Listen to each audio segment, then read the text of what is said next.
পুরো তোমাদের YouTube channel WB plus পয়েন্টে তোমাদের সকলকে জানাই স্বাগত। প্রতিদিনের মতো আজকেও আমরা ডাব্লিউবিপিএসসি ক্লার্কশিপ পরীক্ষায় আসার মতো সম্ভাব্য প্রশ্ন এবং তার সাথে সাথে বিভিন্ন পরীক্ষার প্রিভিয়াস ইয়ারের প্রশ্ন নিয়ে আলোচনা করব। তো আশা করছি এখান থেকে তোমরা বেশ কয়েকটি প্রশ্ন কমন পেয়ে যাবে। তো ক্লাসটা প্রথম থেকে শেষ পর্যন্ত মনোযোগ সহকারে দেখো।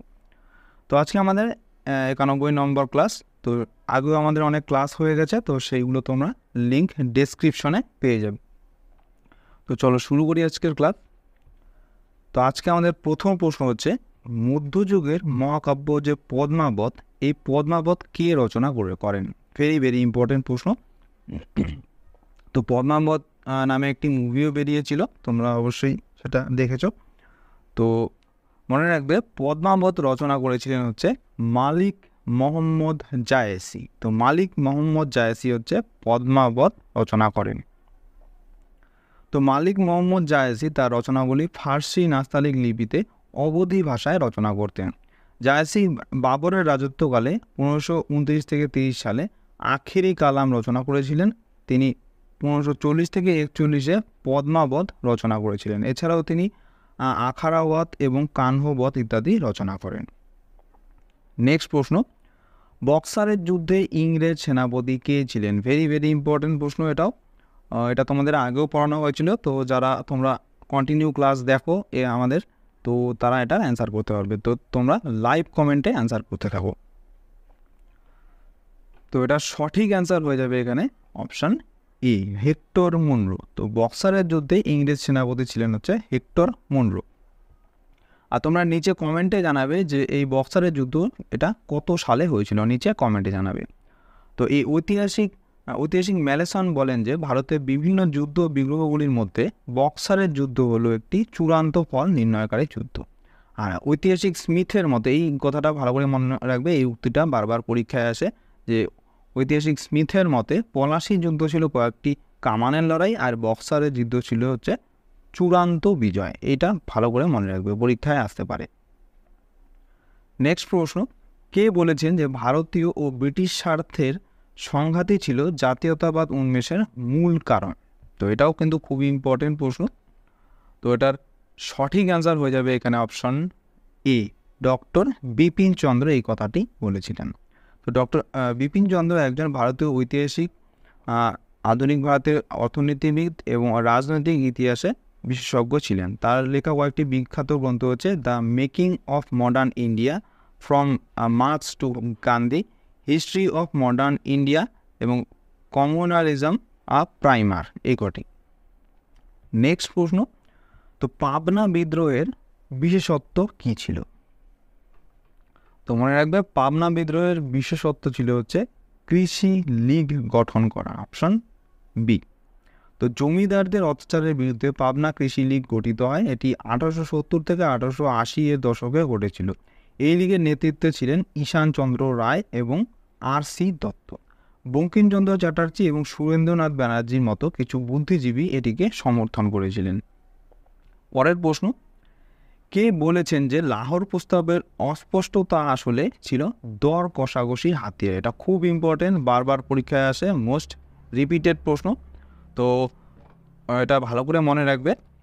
তো তোমাদের বলে রাখি যে তোমাদের যদি কোনো প্রশ্ন অজানা বা নতুন বলে মনে হয়, তাহলে সেগুলো তোমরা খাতায়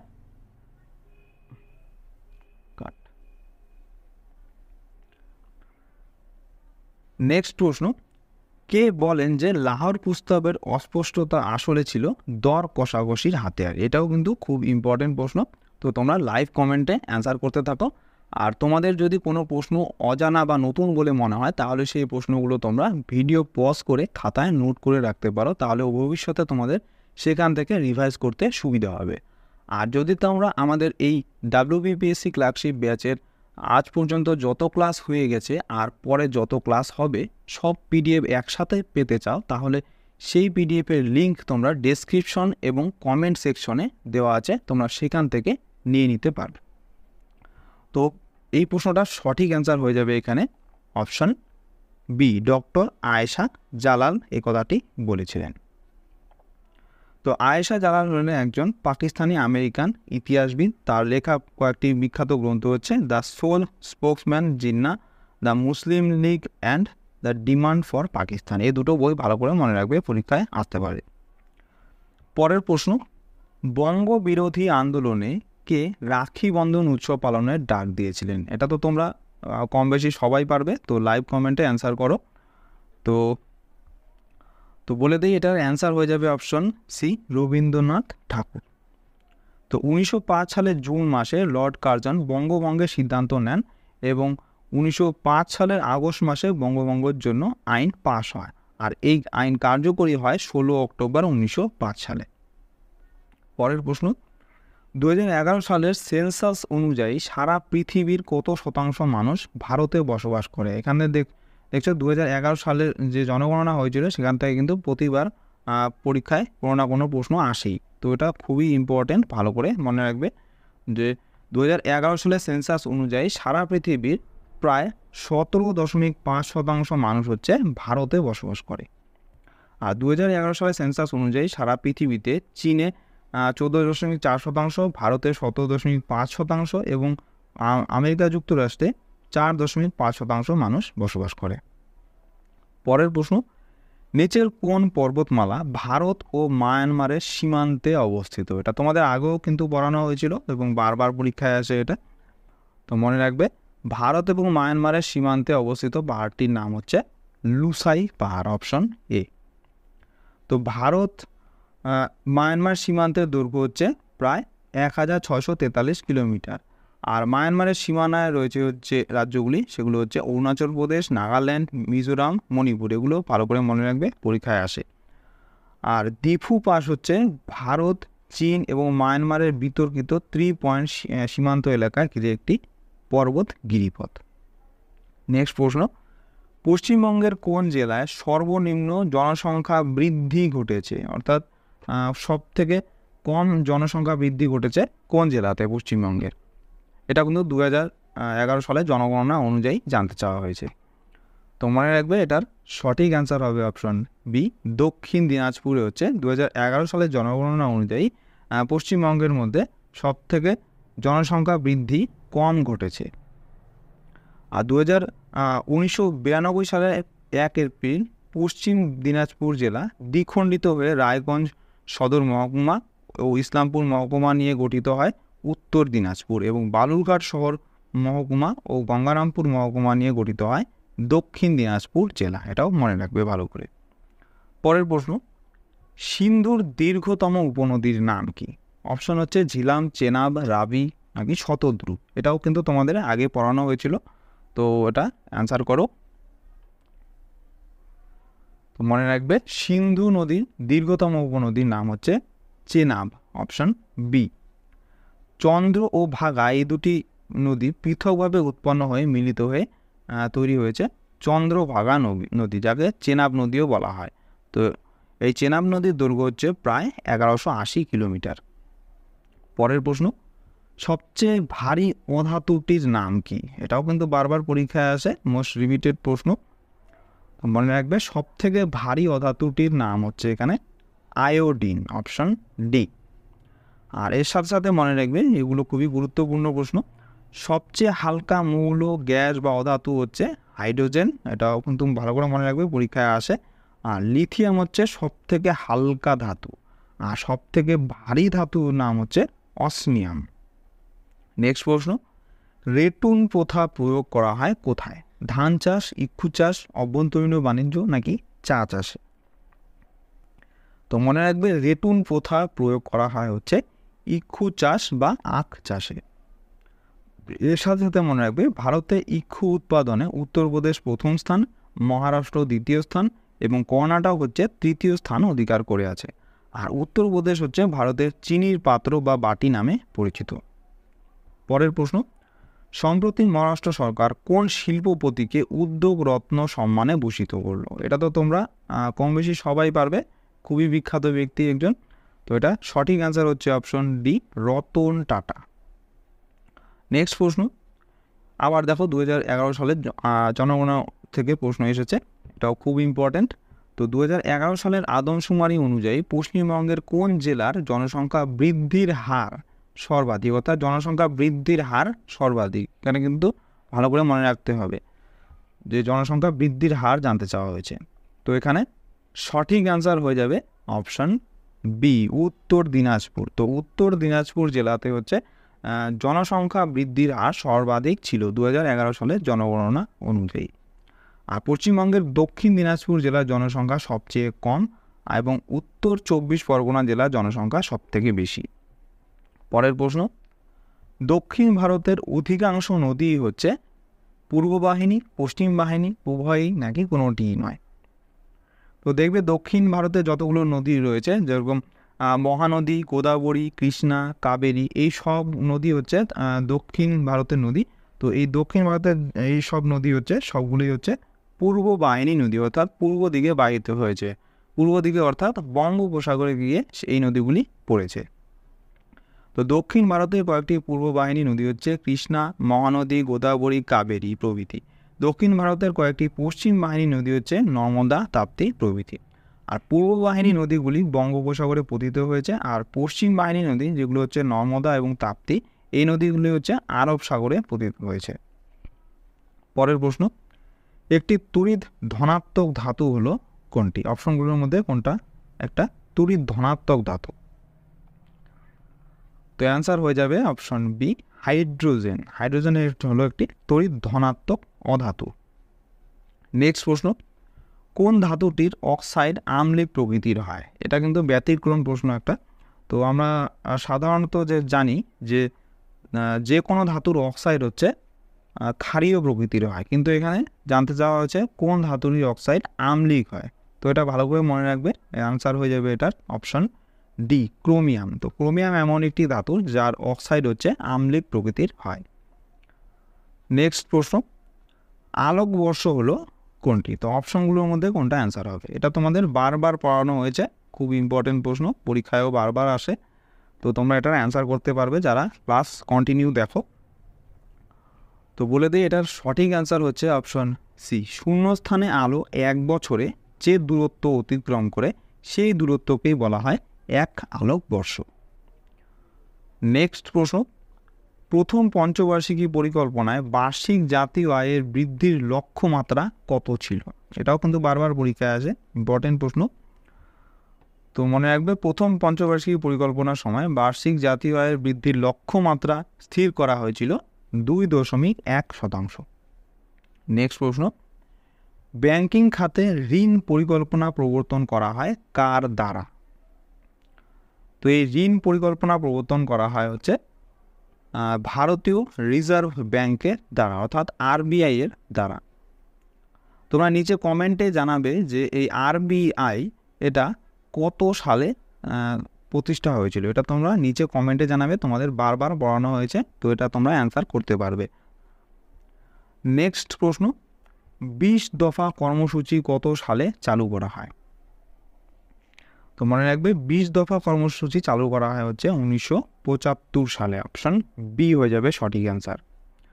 পরের প্রশ্ন, ভারতের 1 টাকার নোটে কার স্বাক্ষর থাকে? এটাও কিন্তু তোমাদের আগে পড়ানো হয়েছিল এবং পরীক্ষায়ও বারবার আসে প্রশ্নটা। তো মনে রাখবে যে ভারতের 1 টাকার নোটে শুধু, এখানে একটা ভালো কথা মনে রাখবে যে ভারতের যে 1 টাকার নোট, এই 1 টাকার নোটেই শুধু কেন্দ্রীয় অর্থ সচিবের স্বাক্ষর থাকে, আর বাকি যতগুলো নোট রয়েছে সেগুলো সব নোটেই হচ্ছে আরবিআই এর গভর্নরের স্বাক্ষর থাকে। একমাত্র এই 1 টাকার নোটেই হচ্ছে কেন্দ্রীয় অর্থ সচিবের স্বাক্ষর থাকে। নেক্সট প্রশ্ন, পশ্চিমবঙ্গের পঞ্চায়েতগুলি, এখানে অপশনগুলোর মধ্যে কোনটা অ্যান্সার হবে? তো মনে রাখবে, পশ্চিমবঙ্গের পঞ্চায়েতগুলি হচ্ছে কর, শুল্ক, ফি ধার্য এবং আদায় করতে পারে। Option D. নেক্সট প্রশ্ন, কর্ম নিশ্চয়তা প্রকল্প কবে চালু করা হয়? খুবই ইম্পর্টেন্ট প্রশ্ন। তো সঠিক অ্যান্সার হয়ে যাবে এটার অপশন এ, 1993 সালে কর্ম নিশ্চয়তা প্রকল্প চালু করা হয়। তো গ্রামে বছরে কমপক্ষে 100 দিনের কাজের নিশ্চয়তা প্রদান 2001 সালে সেপ্টেম্বর মাসে শুরু হওয়া সম্পূর্ণ গ্রামীণ রোজগার যোজনার সাথে একত্রীকরণ হয়। নেক্সট প্রশ্ন, ভারতবর্ষের দারিদ্র্যসীমার নিচে অবস্থান করে কত শতাংশ মানুষ? এটাও ইম্পর্টেন্ট প্রশ্ন, এটাও কিন্তু 2011 সালের জনগণনা থেকেই নেওয়া হয়েছে। তো মনে রাখবে ভারতবর্ষের দারিদ্র্যসীমার নিচে অবস্থান করে হচ্ছে প্রায় 40% মানুষ। নেক্সট প্রশ্ন, ভারতীয় সংবিধানের কোন ধারা অনুসারে সুপ্রিম কোর্ট সর্বোচ্চ আপিল আদালত হিসাবে কাজ করে? তো এটার সঠিক অ্যান্সার হয়ে যাবে অপশন এ, 136 নম্বর ধারা অনুযায়ী সুপ্রিম কোর্ট হচ্ছে সর্বোচ্চ অর্থাৎ ভারতের সর্বোচ্চ আপিল আদালত হিসাবে কাজ করে। নেক্সট প্রশ্ন, সাংবিধানিক পদমর্যাদার দিক থেকে লোকসভার স্পিকার কোন পদাধিকারীর সমতুল্য? অর্থাৎ সংবিধানের দিক থেকে লোকসভার যে স্পিকার রয়েছে তিনি কোন পদাধিকারের সমতুল্য অর্থাৎ একই পদে অধিকারী? তো অ্যান্সার হয়ে যাবে এখানে, মনে রাখবে এটা খুব ইম্পর্ট্যান্ট, অ্যান্সার হবে সুপ্রিম কোর্টের প্রধান বিচারপতি। তো সুপ্রিম কোর্টের প্রধান বিচারপতির সমতুল্য হচ্ছে আমাদের লোকসভার স্পিকার। পরের প্রশ্ন, লোকসভার সদস্য সংখ্যার সর্বাধিক কত শতাংশ সদস্য নিয়ে কেন্দ্রীয় মন্ত্রিসভা গঠন করা যেতে পারে? এটাও খুব ইম্পর্টেন্ট প্রশ্ন, সংবিধান থেকে এখন কিন্তু প্রচুর প্রশ্ন আসছে পরীক্ষায়, তো ভালো করে মনে রাখবে প্রশ্ন। এটার অ্যান্সার হয়ে যাবে অপশন সি, 15%। অর্থাৎ লোকসভা সদস্য সংখ্যার সর্বাধিক 15% সদস্য নিয়ে কেন্দ্রীয় মন্ত্রিসভা গঠন করা যেতে পারে। তো 91তম সংবিধান সংশোধনীর মাধ্যমে এটা ঠিক করা হয় যে কেন্দ্রীয় মন্ত্রিসভার ও রাজ্য মন্ত্রিসভার সদস্য সংখ্যা সর্বাধিক যথাক্রমে লোকসভা ও বিধানসভার মোট সদস্য সংখ্যার 15%-এর বেশি হবে না। নেক্সট প্রশ্ন, ভারতীয় সংবিধানের কোন ধারায় অবশিষ্ট ক্ষমতা বা রেসিডুয়ারি পাওয়ার পার্লামেন্টকে দেওয়া হয়েছে? এটাও খুব ইম্পর্টেন্ট প্রশ্ন। তো পার্লামেন্টকে রেসিডুয়ারি পাওয়ার দেওয়া হয় হচ্ছে 248 নম্বর সংবিধানের ধারায়। নেক্সট প্রশ্ন, ভারতীয় সংবিধান অনুযায়ী রাজ্য বিধানসভাগুলি পাশ করতে পারে কোনটি? রাজ্য সরকারের বার্ষিক বাজেট, কেন্দ্রীয় সরকারের বার্ষিক বাজেট, সংবিধান সংশোধন, নাকি উপরে কোনোটি নয়? তো এখানে বোঝাই যাচ্ছে কোনটা অ্যান্সার হবে।